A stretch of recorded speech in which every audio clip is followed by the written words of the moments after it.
In the beginning, God created the heavens and the earth. Now the earth was formless and empty, darkness was over the surface of the deep, and the Spirit of God was hovering over the waters. And God said, "Let there be light," and there was light. God saw that the light was good, and he separated the light from the darkness.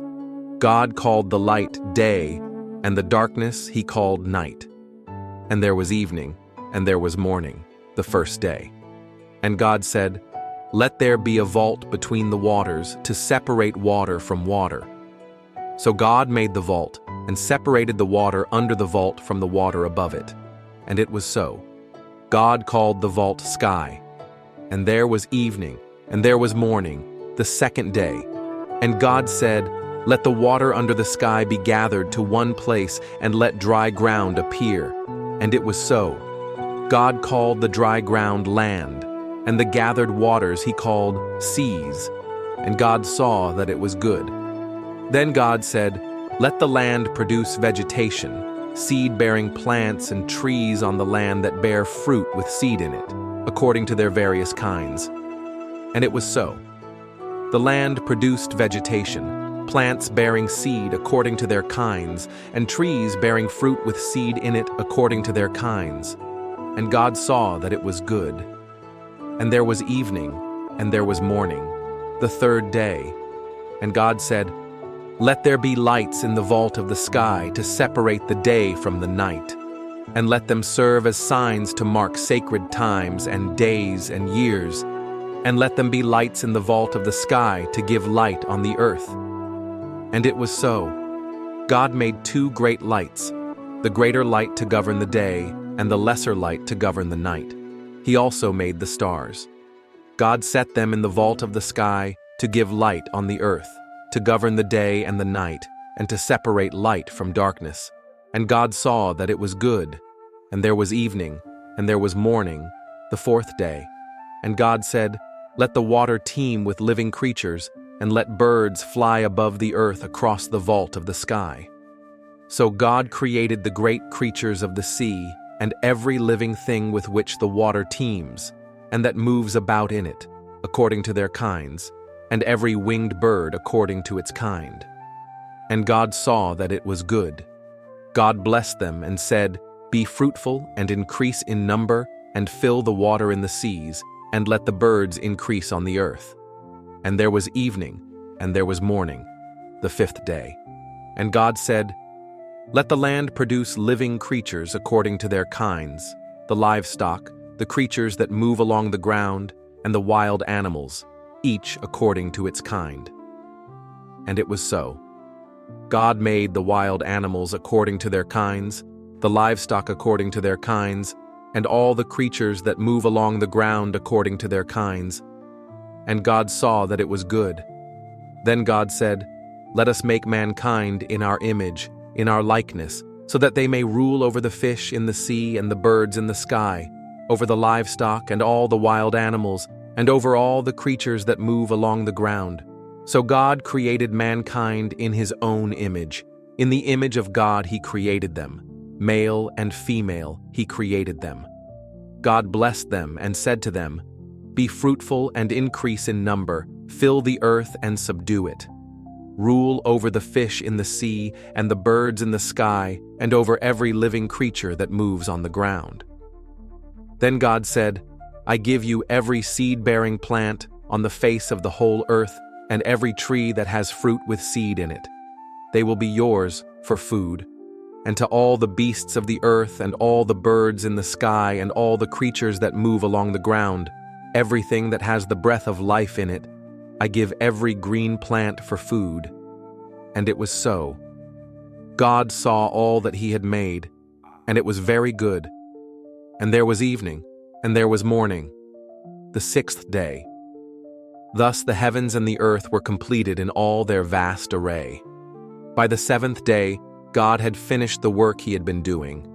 So on the seventh day, he rested from all his work.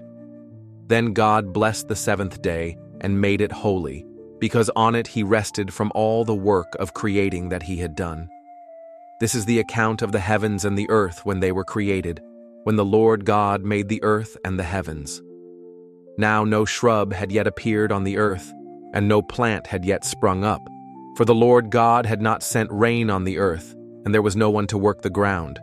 But streams came up from the earth and watered the whole surface of the ground.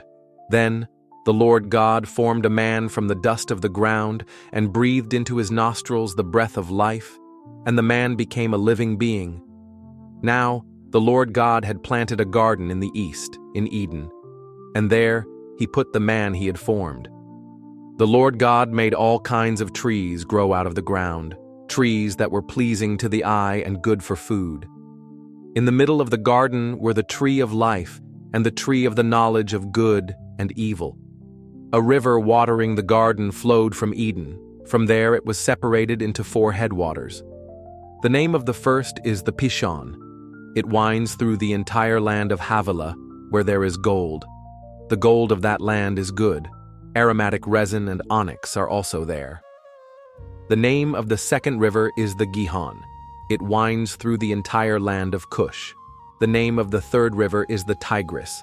It runs along the east side of Asher. And the fourth river is the Euphrates.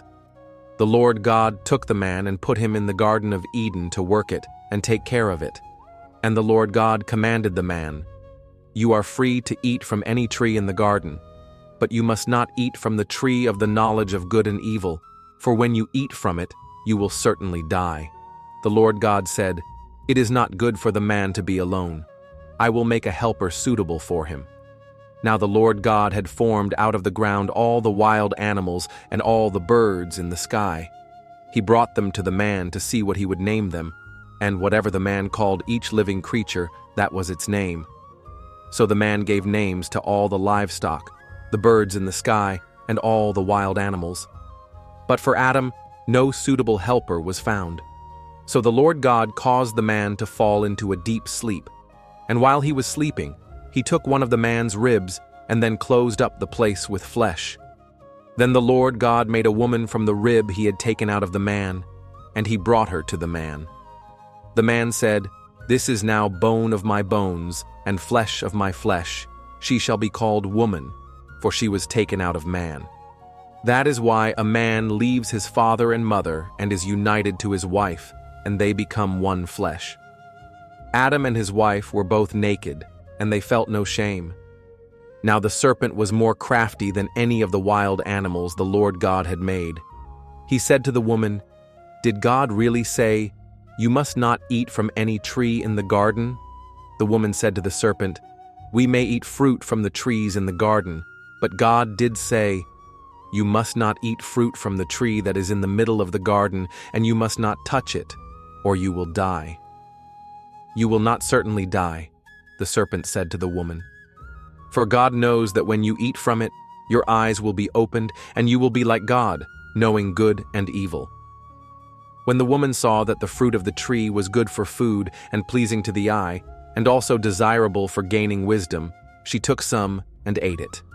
She also gave some to her husband, who was with her, and he ate it. Then the eyes of both of them were opened, and they realized they were naked. So they sewed fig leaves together and made coverings for themselves. Then the man and his wife heard the sound of the Lord God as he was walking in the garden in the cool of the day, and they hid from the Lord God among the trees of the garden. But the Lord God called to the man, "Where are you?" He answered, "I heard you in the garden, and I was afraid because I was naked, so I hid." And he said, "Who told you that you were naked? Have you eaten from the tree that I commanded you not to eat from?" The man said, "The woman you put here with me, she gave me some fruit from the tree and I ate it." Then the Lord God said to the woman, "What is this you have done?" The woman said, "The serpent deceived me, and I ate."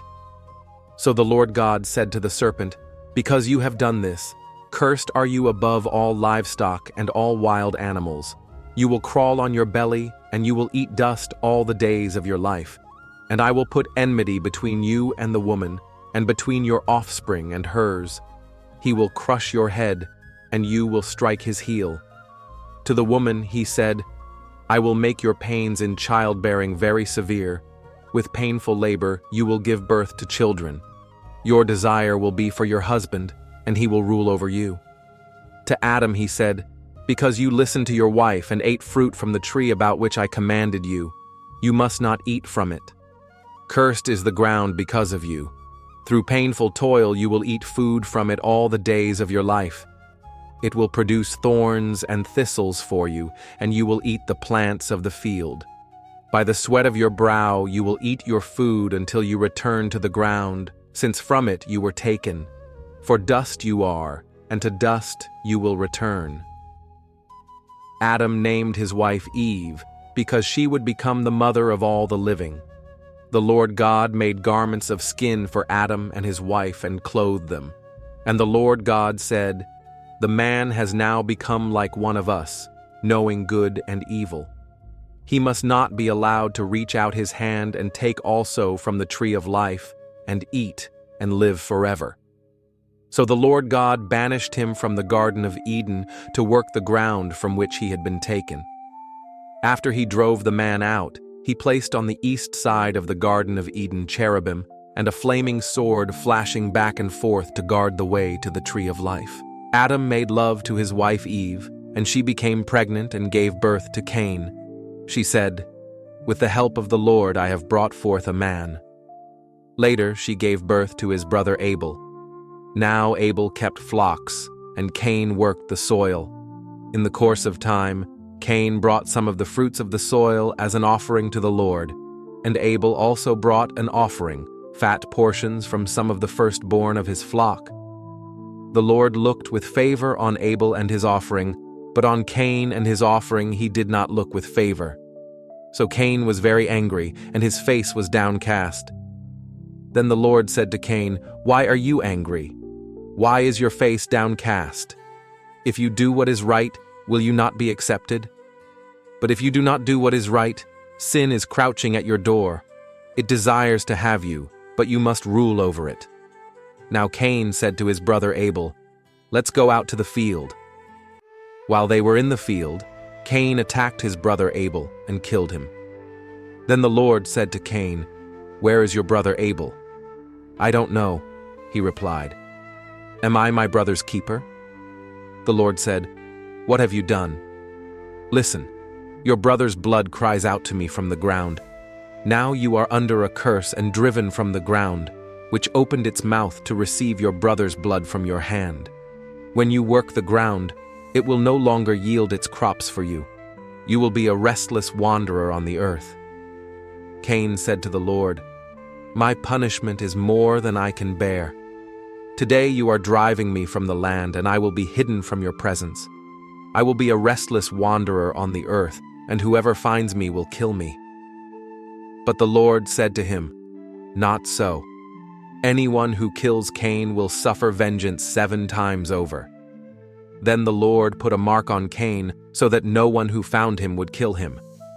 So Cain went out from the Lord's presence and lived in the land of Nod, east of Eden. Cain made love to his wife, and she became pregnant and gave birth to Enoch. Cain was then building a city, and he named it after his son Enoch.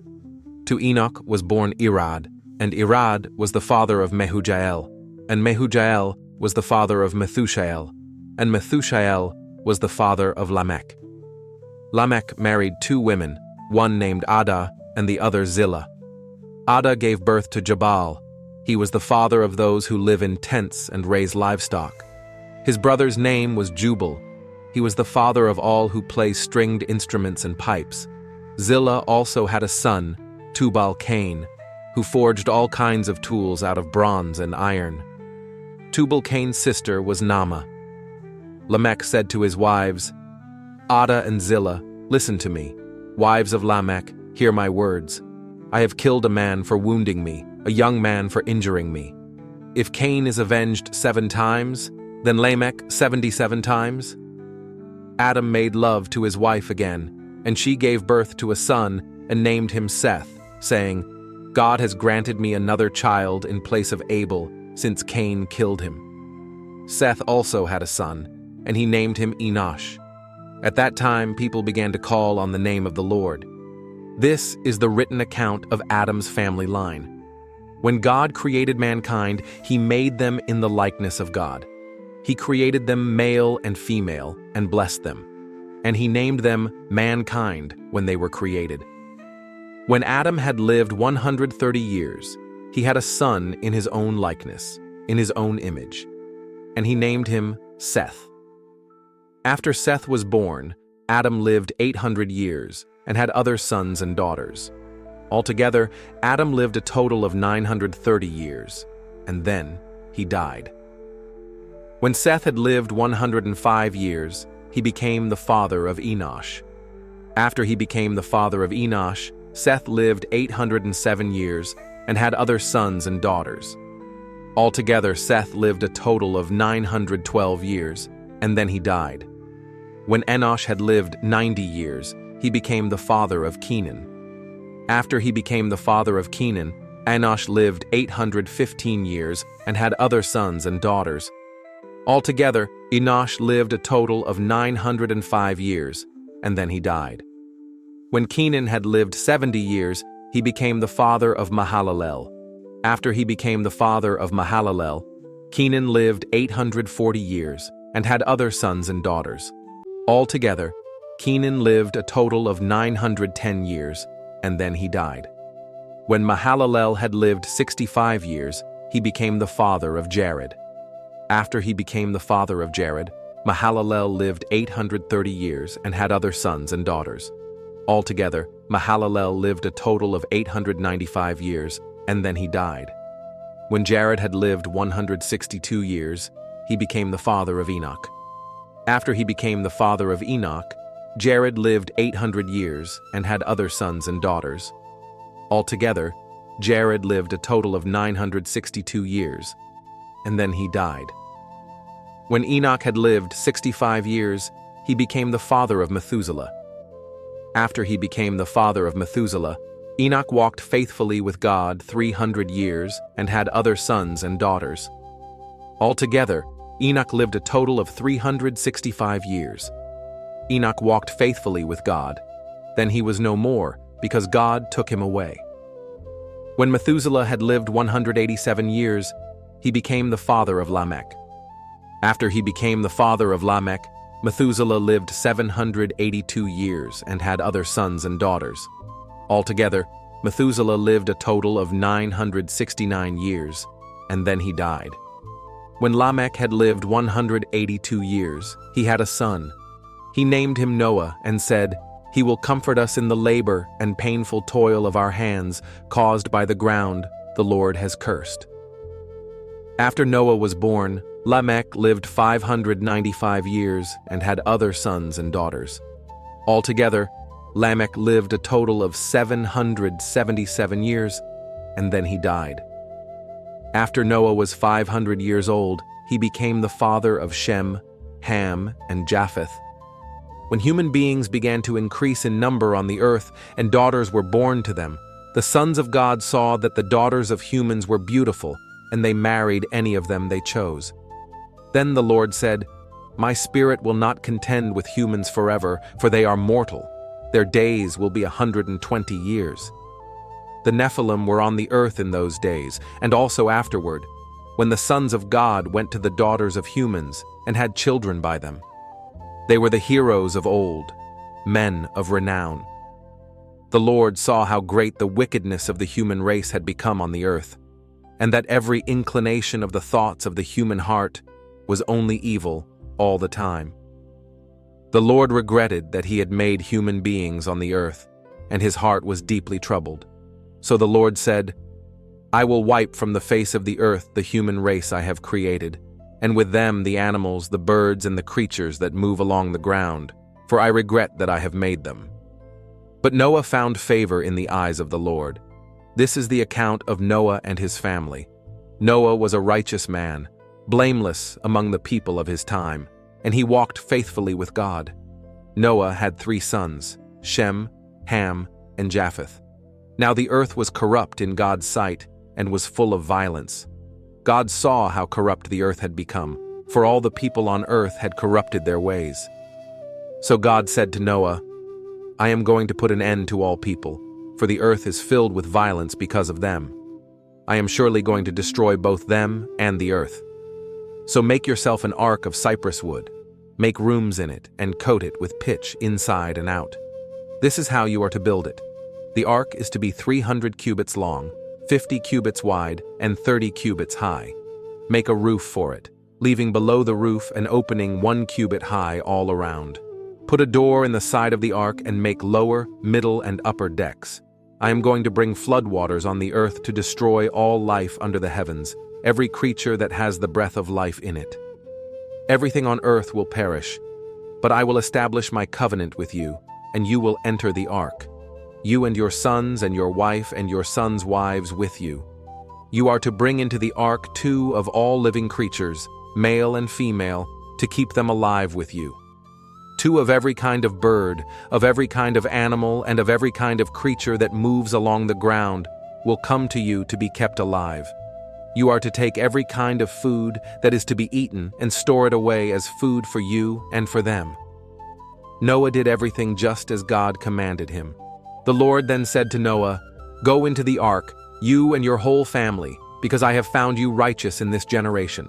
Take with you 7 pairs of every kind of clean animal, a male and its mate, and 1 pair of every kind of unclean animal, a male and its mate, and also 7 pairs of every kind of bird, male and female, to keep their various kinds alive throughout the earth. 7 days from now I will send rain on the earth for 40 days and 40 nights, and I will wipe from the face of the earth every living creature I have made." And Noah did all that the Lord commanded him. Noah was 600 years old when the floodwaters came on the earth, and Noah and his sons and his wife and his sons' wives entered the ark to escape the waters of the flood. Pairs of clean and unclean animals, of birds, and of all creatures that move along the ground, male and female, came to Noah and entered the ark, as God had commanded Noah. And after the 7 days the floodwaters came on the earth. In the 600th year of Noah's life, on the 17th day of the 2nd month, on that day, all the springs of the great deep burst forth, and the floodgates of the heavens were opened, and rain fell on the earth 40 days and 40 nights. On that very day, Noah and his sons, Shem, Ham, and Japheth, together with his wife and the wives of his 3 sons, entered the ark. They had with them every wild animal according to its kind, all livestock according to their kinds, every creature that moves along the ground according to its kind, and every bird according to its kind, everything with wings. Pairs of all creatures that have the breath of life in them came to Noah and entered the ark. The animals going in were male and female of every living thing, as God had commanded Noah. Then the Lord shut him in. For 40 days the flood kept coming on the earth, and as the waters increased, they lifted the ark high above the earth. The waters rose and increased greatly on the earth, and the ark floated on the surface of the water. They rose greatly on the earth, and all the high mountains under the entire heavens were covered. The waters rose and covered the mountains to a depth of more than 15 cubits. Every living thing that moved on land perished. Birds, livestock, wild animals, all the creatures that swarm over the earth, and all mankind. Everything on dry land that had the breath of life in its nostrils died. Every living thing on the face of the earth was wiped out. People and animals and the creatures that move along the ground, and the birds were wiped from the earth. Only Noah was left, and those with him in the ark. The waters flooded the earth for 150 days. But God remembered Noah and all the wild animals and the livestock that were with him in the ark, and he sent a wind over the earth, and the waters receded. Now the springs of the deep and the floodgates of the heavens had been closed, and the rain had stopped falling from the sky. The water receded steadily from the earth. At the end of the 150 days, the water had gone down, and on the 17th day of the 7th month, the ark came to rest on the mountains of Ararat. The waters continued to recede until the 10th month, and on the first day of the 10th month, the tops of the mountains became visible. After 40 days, Noah opened a window he had made in the ark and sent out a raven, and it kept flying back and forth until the water had dried up from the earth. Then he sent out a dove to see if the water had receded from the surface of the ground, but the dove could find nowhere to perch because there was water over all the surface of the earth. So it returned to Noah in the ark. He reached out his hand and took the dove and brought it back to himself in the ark. He waited 7 more days and again sent out the dove from the ark. When the dove returned to him in the evening, there in its beak was a freshly plucked olive leaf. Then Noah knew that the water had receded from the earth. He waited 7 more days and sent the dove out again, but this time it did not return to him. By the first day of the first month of Noah's 601st year, the water had dried up from the earth. Noah then removed the covering from the ark and saw that the surface of the ground was dry. By the 27th day of the second month, the earth was completely dry. Then God said to Noah, "Come out of the ark, you and your wife and your sons and their wives. Bring out every kind of living creature that is with you, the birds, the animals, and all the creatures that move along the ground, so they can multiply on the earth and be fruitful and increase in number on it." So Noah came out, together with his sons and his wife and his sons' wives. All the animals and all the creatures that move along the ground, and all the birds, everything that moves on land, came out of the ark, one kind after another. Then Noah built an altar to the Lord, and taking some of all the clean animals and clean birds, he sacrificed burnt offerings on it. The Lord smelled the pleasing aroma and said in his heart, "Never again will I curse the ground because of humans, even though every inclination of the human heart is evil from childhood. And never again will I destroy all living creatures, as I have done. As long as the earth endures, seed time and harvest, cold and heat, summer and winter, day and night will never cease." Then God blessed Noah and his sons, saying to them, "Be fruitful and increase in number and fill the earth. The fear and dread of you will fall on all the beasts of the earth, and on all the birds in the sky, on every creature that moves along the ground, and on all the fish in the sea. They are given into your hands. Everything that lives and moves about will be food for you. Just as I gave you the green plants, I now give you everything. But you must not eat meat that has its lifeblood still in it. And for your lifeblood I will surely demand an accounting. I will demand an accounting from every animal. And from each human being, too, I will demand an accounting for the life of another human being. Whoever sheds human blood, by humans shall their blood be shed. For in the image of God has God made mankind. As for you, be fruitful and increase in number. Multiply on the earth and increase upon it."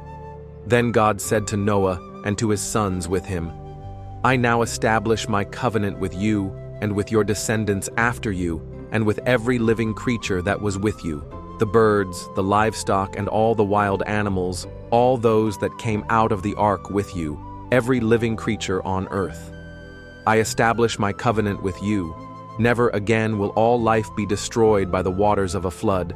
Never again will there be a flood to destroy the earth." And God said, "This is the sign of the covenant I am making between me and you and every living creature with you, a covenant for all generations to come. I have set my rainbow in the clouds, and it will be the sign of the covenant between me and the earth. Whenever I bring clouds over the earth and the rainbow appears in the clouds, I will remember my covenant between me and you and all living creatures of every kind. Never again will the waters become a flood to destroy all life. Whenever the rainbow appears in the clouds, I will see it and remember the everlasting covenant between God and all living creatures of every kind on the earth." So God said to Noah, "This is the sign of the covenant I have established between me and all life on the earth." The sons of Noah who came out of the ark were Shem, Ham, and Japheth. Ham was the father of Canaan. These were the 3 sons of Noah, and from them came the people who were scattered over the whole earth. Noah, a man of the soil, proceeded to plant a vineyard. When he drank some of its wine, he became drunk and lay uncovered inside his tent. Ham, the father of Canaan, saw his father naked and told his 2 brothers outside. But Shem and Japheth took a garment and laid it across their shoulders. Then they walked in backward and covered their father's naked body. Their faces were turned the other way, so that they would not see their father naked. When Noah awoke from his wine and found out what his youngest son had done to him, he said, "Cursed be Canaan, the lowest of slaves will he be to his brothers." He also said, "Praise be to the Lord, the God of Shem.